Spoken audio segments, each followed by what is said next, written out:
The smell hit us first. Sweet decay mixed with something metallic that made your throat close up. My wife Sarah grabbed my arm so tight I still have the bruise marks 3 months later. But we needed this house. After losing everything in the foreclosure, this place in Gary, Indiana was our last shot at keeping our family together.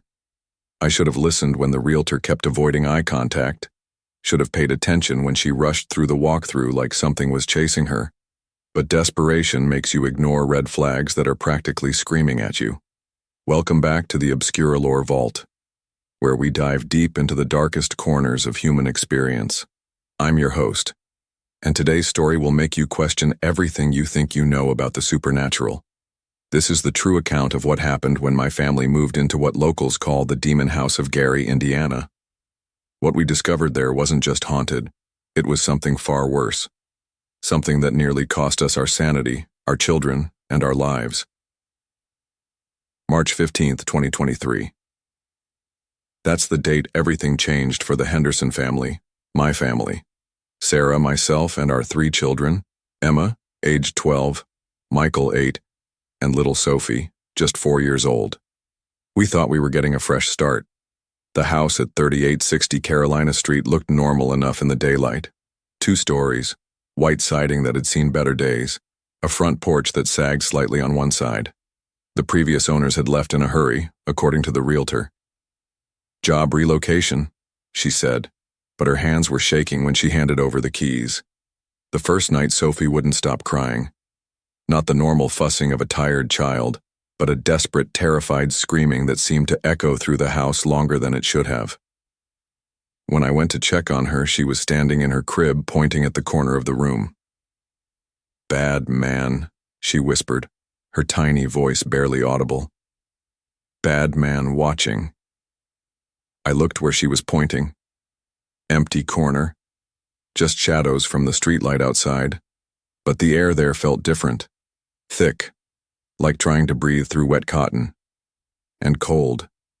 So cold that my breath came out in visible puffs even though it was 72 degrees in the house.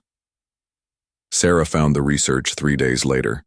She came down to breakfast white as a sheet, laptop clutched in her hands like a shield. The previous family, the Hendersons before us, no relation despite the name, had filed police reports. Multiple reports. Claims of supernatural activity, possession, children speaking in languages they'd never learned. "Listen to this," Sarah said, her voice barely steady. She read from a news article. Department of Child Services investigated claims that children were being controlled by unseen forces and displaying extreme behavioral changes consistent with psychological trauma of unknown origin. The article mentioned over 200 documented supernatural events. 200. In the span of just 8 months before the family fled, leaving most of their possessions behind. Emma had been listening from the kitchen doorway. At 12, she was old enough to understand what this meant. "Are we going to leave too, Dad?" I wish I had said yes. By the end of the first week, we all felt them watching. Not just one presence, but many. Dozens. They gathered in corners, clustered around doorways, pressed against windows from the inside. You couldn't see them directly, but your peripheral vision would catch movement that shouldn't be there. Michael started talking to someone named the Tall Man, who lived in the basement. At 8 years old, my son would have entire conversations with empty air, nodding and responding to questions only he could hear. "The Tall Man says we can't leave," Michael told us one morning over breakfast. "He says this is his house now, and we're his guests. He says guests don't get to leave until he's done with them." Sarah and I exchanged looks. We'd been telling ourselves it was just adjustment to the new house, imagination running wild. But Michael's voice had changed when he talked about the Tall Man. Deeper, more mature, like someone else was speaking through him. The basement became Michael's favorite place. He'd disappear down there for hours, coming back up with dirt under his fingernails and stories about the old games the Tall Man taught him. When I tried to follow him down one afternoon, the temperature dropped so fast I could see my breath, and every step felt like walking through invisible cobwebs that clung to my skin. At the bottom of the stairs, Scratched into the concrete wall in what looked like a child's handwriting were dozens of names. First names, last names, full names. Some carved deep, others barely visible. At the bottom of the list, in fresh scratches that definitely hadn't been there when we moved in, Emma Henderson, Michael Henderson, Sophie Henderson. Our children's names, but we'd only been in the house for a week. Emma started sleepwalking. Every night around 3:17 a.m., always 3:17 a.m., we'd find her standing in different parts of the house. Sometimes in the kitchen, sometimes by the front door, once in the basement staring at that wall of names. But she wasn't really sleepwalking. Her eyes were open, alert, tracking movement we couldn't see. And she would speak, but not in her voice. Different voices, different accents, different languages. An elderly woman with a southern drawl, a young boy speaking what sounded like Latin, a man with a thick accent I couldn't identify, speaking so fast the words blurred together. Dr. Martinez, the sleep specialist we consulted, had never seen anything like it. The brain scans showed Emma's mind was fully active during these episodes, not the typical patterns of sleepwalking or even night terrors. It's almost like, Dr. Martinez paused, choosing his words carefully, like multiple consciousness are taking turns controlling her motor functions. But medically, that's impossible. The episodes got worse. Emma started writing during these states, pages and pages of text in handwriting that wasn't hers.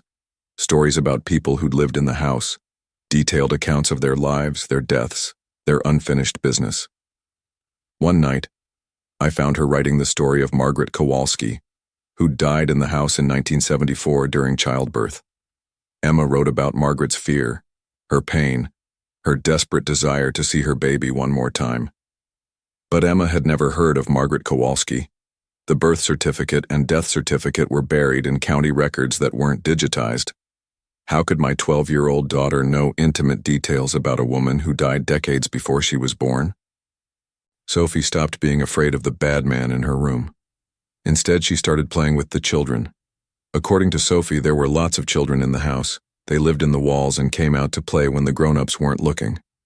I'd find her having tea parties with empty chairs, carrying on elaborate conversations with playmates that only she could see. Normal imaginary friend behavior, except Sophie would know things she shouldn't know. Jenny says her mommy and daddy fought a lot before the bad thing happened, Sophie told Sarah one afternoon. Jenny says the bad thing made them go away, but Jenny had to stay because she wasn't finished playing. When Sarah asked what the bad thing was, Sophie just shrugged and continued pouring imaginary tea for her invisible friend. But that night, Sarah found a news article from 1987 about Jennifer Morrison, age 6, who'd died in the house during a domestic violence incident. The coincidences were piling up too fast to ignore. Father Rodriguez came on a Thursday. We'd begged our parish priest to perform a blessing, and he'd finally agreed after hearing our story. What he found in the house shook his faith to its core. The holy water started boiling the moment it touched the threshold.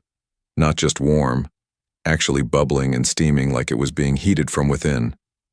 Father Rodriguez had been performing blessings for 30 years and had never seen anything like it. During the blessing, every door in the house slammed shut simultaneously. The temperature dropped 40 degrees in less than a minute, and the voices started. Not whispers or faint sounds, full conversations in multiple languages coming from every room at once, overlapping, arguing, laughing, crying. Father Rodriguez tried to continue the prayers, but his voice was drowned out by the cacophony. Then Emma started levitating, not floating dramatically like in movies, just her feet lifting off the ground, her body rigid, her eyes rolled back until only the whites showed. She spoke in a voice that wasn't hers, wasn't human. "This house feeds on fear, priest. Your God has no power here. We are legion, and we are hungry." Father Rodriguez fled, actually ran from the house, leaving his holy water and prayer book behind. We found him sitting in his car 20 minutes later, shaking and praying in rapid Spanish. "I can't help you," he said. "What's in that house? It's older than anything I've encountered. Older and stronger." You need to leave. Tonight. We couldn't leave. We'd put everything we had into this house, our savings, our credit, our hope for a fresh start. But more than that, the house wouldn't let us leave. Every time we tried to pack, boxes would unpack themselves. Suitcases would empty overnight. The moving truck we hired broke down 3 times trying to reach our address. The driver finally canceled, claiming his GPS kept redirecting him to a cemetery instead of our house. That's when Dr. Diane Ross arrived, a parapsychologist from Northwestern University who'd been studying the house for years as part of her research into concentrated paranormal activity. She'd been tracking the property through multiple families, documenting patterns of supernatural events. The house is what we call a spiritual magnet, she explained, setting up her equipment in our living room. Some locations become focal points for paranormal energy. This house has been drawing spirits for over a century. Her electromagnetic field readers went haywire the moment she turned them on. The needle jumped so far it broke the gauge. Her thermal cameras showed cold spots moving through the house like people walking, but there were dozens of them. I count approximately 200 distinct temperature signatures, Dr. Ross said, reviewing her data. That's consistent with reports from previous families. But here's what's disturbing. The number keeps growing. She showed us photos taken with full-spectrum cameras, images that captured light beyond what human eyes could see. The pictures revealed them. Dozens of transparent figures throughout the house. Men, women, children of different eras and ethnicities. Some looked peaceful, others appeared to be screaming. All of them were looking directly at the camera, as if they knew they were being photographed. They're trapped here, Dr. Ross explained. Something is holding them, feeding off their energy. And every family that lives in this house adds to the collection. The attempts to possess our children began in earnest during the 4th week. Michael would suddenly stop mid-sentence and begin speaking in the voice of an elderly man, complaining about young folks and the way things used to be. His entire posture would change, stooped shoulders, careful movements like someone with arthritis. Emma's episodes became more frequent and more violent. She would write furiously for hours, filling notebook after notebook with stories from people who died in the house or nearby. Some of the accounts went back to the 1800s, detailing lives and deaths with historical accuracy that Emma couldn't possibly have known. But Sophie's possession attempts were the most terrifying. At 4 years old, she would suddenly begin speaking in perfect adult English about subjects far beyond her understanding. She'd discuss stock market crashes, world wars, medical procedures, technological innovations from decades past. The market crash of '29 was just the beginning, Sophie said one morning over breakfast, her voice carrying the authority of someone who'd lived through it. I lost everything that year. My husband, my home, my reason for living. That's why I came to this house, to end it all. But ending it here means you never really end. Sarah dropped her coffee cup. It shattered on the kitchen floor, but Sophie didn't even flinch. She just continued eating her cereal like nothing had happened. Dr. Ross's research revealed the house's dark history. Built in 1889 on land that had been a Native American burial ground, it had been the site of multiple tragedies over the decades. The Morrison family murder-suicide in 1987, the Kowalski stillbirth in 1974, the Henderson family's mysterious disappearance in 1963, different Hendersons, no relation to us, who'd simply vanished one night, leaving their dinner still warm on the table. But the pattern went back further, much further. Every family that lives here long enough becomes part of the collection, Dr. Ross explained. The house doesn't just attract spirits, it creates them. It feeds on fear, trauma, and desperation, until it consumes the living entirely. She showed us a photograph from 1963, the missing Henderson family standing in front of our house. The father looked exactly like me. Same height, same build, same facial features. The mother could have been Sarah's twin, and their 3 children, Emma, Michael, and Sophie. Not just similar names, identical faces. The same children we'd brought into this house, looking back at us from a 60-year-old photograph. The house doesn't just feed on families, Dr. Ross whispered. It recreates them. over and over. The same souls drawn back to complete a cycle that never ends. We tried to leave that night. Threw everything we could into the car and tried to make a run for it. But the house fought back with everything it had. The front door wouldn't open. The windows were sealed shut by some invisible force. Our car wouldn't start, even though it had worked perfectly that morning. Our cell phones lost signal the moment we decided to leave. The 200 spirits manifested all at once. Every room filled with transparent figures, men, women, children from different eras. They weren't threatening us directly, but they were blocking every exit, reaching out with desperate, pleading gestures. "Don't leave us," they whispered in unison. "Don't leave us alone with it." That's when we saw it. In the center of the living room, a darkness that wasn't just the absence of light, but the presence of something else entirely. Something ancient and hungry that had been feeding on human despair for over a century. It didn't have a shape. It was more like a hole in reality. A space where something that shouldn't exist pressed against our dimension. And it was massive, far larger than the house itself, extending through floors and walls, and probably deep into the earth below. The spirits weren't haunting the house. They were protecting us from whatever lived beneath it. Emma started convulsing. Not an epileptic seizure, but like something was trying to tear itself out of her body. She spoke in dozens of voices simultaneously, all the people who'd died in the house trying to communicate through her at once. "Fire," they said through her. "It fears fire. Burn it down. Burn it all down." Michael found the gasoline in the garage. The previous owners had left behind fuel for their lawnmower. Sophie, still speaking in the voice of the woman who died in the stock market crash, told us exactly where to pour it for maximum effect. We doused the basement first, where the tall man lived. The darkness down there recoiled as the gasoline hit it, making a sound like a massive animal in pain. The house itself seemed to scream. Dr. Ross lit the match.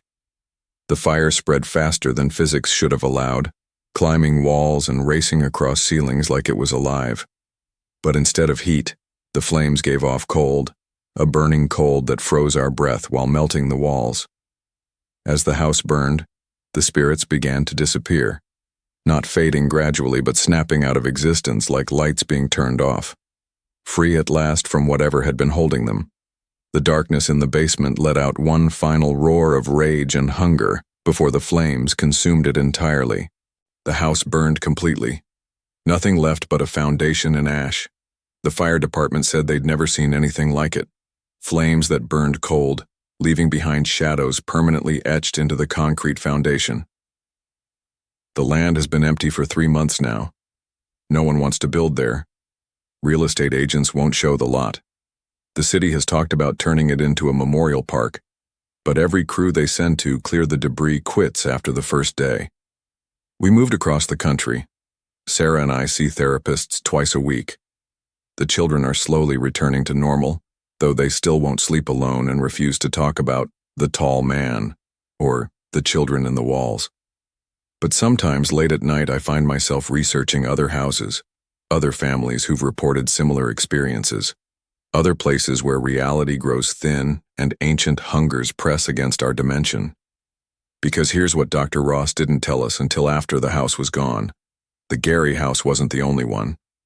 There are dozens of similar locations across the country, hundreds maybe, places where the dead gather and something beneath feeds on human suffering. And once you've seen it, once you've felt that ancient hunger, you can sense it everywhere. 3 families have contacted me since our story went public. 3 families living in houses with similar histories, experiencing similar phenomena. They've asked for my help. I've told them all the same thing. Run, pack nothing, take your children, and run as far and as fast as you can. But I know they won't listen. Desperation makes you ignore red flags that are practically screaming at you, just like we did. The phone is ringing now. Another family, another house, another ancient hunger waking up. Some things are older than human civilization. Some hungers have been feeding since before we learned to make fire, And some houses are just doors that should never be opened. If you've made it this far, you understand that some stories are more than entertainment. Some stories are warnings. If you ever find yourself looking at a house that seems too good to be true, where the rent is suspiciously low and the previous owners left in a hurry, remember our story. Remember the 200 spirits of Gary, Indiana. Remember that some places are hungry. And remember that once you feed them, they never let you go. Thank you for joining me in the ObscuraLoreVault. If this story kept you awake tonight, if it made you check the shadows in your own home, then it served its purpose. Hit that subscribe button for more true accounts of the supernatural. Like this video if you dare, and share it with someone who needs to understand that not all houses are homes. Some are just waiting. Until next time, stay vigilant. The darkness is always watching, and sometimes it's hungry.